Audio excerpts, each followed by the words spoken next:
Ceci, chers téléspectateurs, sera peut-être l'unique fois de votre vie où vous aurez l'occasion d'entendre une information non censurée.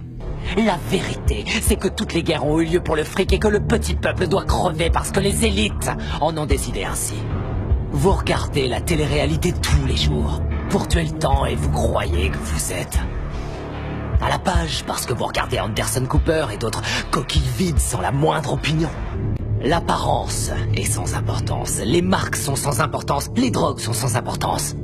Tout a été créé pour vous rendre idiot. La presse libre, la télé, les films hollywoodiens, l'école, l'université, la religion, tout ça c'est l'opium du peuple, comme dirait Karl Marx. Je vais vous ouvrir les yeux. Vous réveillez, vous changez. Ce gouvernement a été fondé par les riches. Il aime maintenir le peuple dans le noir, dans l'ignorance, à un niveau intellectuel infantile. Il s'assure que le peuple est occupé à faire de l'argent pour survivre, qu'il s'occupe de sa famille, de sa maison, de son jardin, et ils veulent faire croire aux gens qu'ils sont libres, qu'ils ont le choix de faire ce qu'ils veulent. Mais ils ne peuvent pas. Les personnes qui vous représentent sont payées pour que vous restiez dans votre bêtise, dans votre petit monde bien fermé sur lui-même. C'est quoi la politique? Que tu sois démocrate ou que tu sois républicain, ça change strictement rien. Tous les gouverneurs, qu'ils soient républicains ou démocrates, ont été achetés. On peut toujours voter et élire quelqu'un. Ça change rien. Ce sont les lobbyistes qui ont le pouvoir. Toutes les histoires ont deux versions différentes, chacun a son opinion. C'est ce qui donne à la démocratie tout son intérêt. Le fait que nous puissions tous exprimer notre opinion. Ouais. Aussi longtemps que l'expression de ces opinions ne change rien. Je suis un vrai journaliste. Mais je crois aussi en l'ordre public et je crois en la Constitution. La Constitution est un mécanisme de contrôle pour les riches. L'ordre, c'est eux. Ils ont fait la Constitution pour protéger l'argent et les terres qu'ils ont volées. Les riches n'ont pas à craindre les lois et c'est partout dans le monde. Regarde les oligarques russes et les propriétaires allemands de l'industrie automobile, des chemins de fer, de l'industrie pharmaceutique. Ils ont tous utilisé le travail des esclaves sous Hitler. Pas vrai? Et les propriétaires de ces entreprises sont toujours les mêmes. La couronne britannique. Pas vrai. Et les nantis africains, eux, ils massacrent leur propre peuple.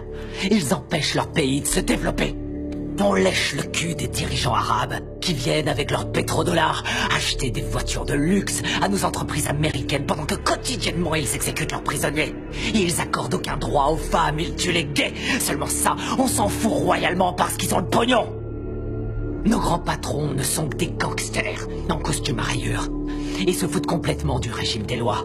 Ils ont mis en place le plus sophistiqué des systèmes de sécurité intérieure de l'histoire de l'humanité. Ils ont violé les plus basiques de nos droits constitutionnels et nos libertés civiles. Ils ont détourné les ministères du gouvernement en filiales de leurs propres entreprises. Ils se sont emparés du système de contrôle de l'information pour saturer les ondes de mensonges dont tu es un bon contributeur, Chip. Tu n'es pas différent des autres journalistes. Tous les présentateurs de journaux sont dans la poche de quelqu'un. J'ai pas raison? L'assurance maladie. Elle bénéficierait à 90% de la population américaine. Pour faire simple, tous les pays développés l'ont déjà. Et presque 50% des Américains sont contre. Parce que le lavage de cerveau médiatique fonctionne à merveille. La guerre en Irak était criminelle. Bush, Cheney et Rumsfeld ont menti aux Nations Unies et au reste du monde. Saddam n'avait pas d'armes de destruction massive et n'avait rien à voir avec Al-Qaïda. Nous savons que nos amis saoudiens ont financé les attaques du 11 septembre. Mais à cause de leur pétrole, nous ne faisons rien contre eux.